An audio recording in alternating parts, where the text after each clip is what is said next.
Guys, good morning, good evening, good morning, good evening sa inyong lahat. Kami po ay magluluto ng sinigang. First time po namin to gagawin, sinigang na hotdog. Welcome to our crib. This is our kitchen. And watch out. Sa ngayon po, ako po ay naghihiwa ng hotdog. Hintayin nyo po ang finished product. Okay, nandito na po ang sumusunod. Nilagay na po ang hotdog at sibuyas. Okay, sa paghalo-halo ko na ito, maglalagay po kami ng flour. Yung flour ay pampasarap. Dito, black pepper. Okay, ito na po ang finished product. Napakasarap po niyan, mga kaibigan. Tikman po natin, mga kaibigan.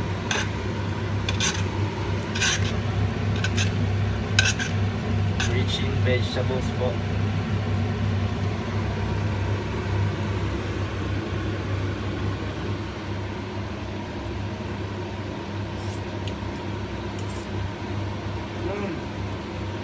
The best. Sarap.